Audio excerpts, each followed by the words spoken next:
ಸುವರ್ಣ news ಅನ್ನೇ ಡೀಲ್ಗೆ ಕರೆದ ಅಧಿಕಾರಿ ಮುಚ್ಚಿ ಹಾಕಿ ಅಂತ ಗೋಗರದ ಈಶ್ವರ್ ನಾಯಕ್. ಸುವರ್ಣ ನ್ಯೂಸ್ನಲ್ಲಿ ಭ್ರಷ್ಟನ ಬಣ್ಣ ಬಯಲು.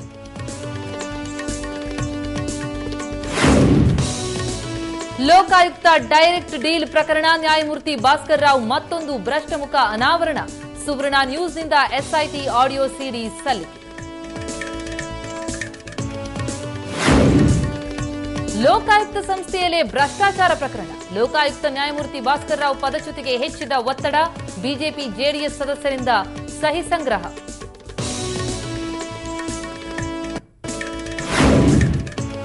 ರಾಯಲಸೀಮೆಯಲ್ಲಿ ಮತ್ತೆ ಗುಂಡಿನ ಸದ್ದು. ಚಿತ್ತೂರು ಮೇಯರ್ ಮೇಲೆ ಫೈರಿಂಗ್. ರಿಯಲ್ ಎಸ್ಟೇಟ್ ವ್ಯವಹಾರದ ಹಿನ್ನೆಲೆಯಲ್ಲಿ ಹತ್ಯೆ ಶಂಕೆ.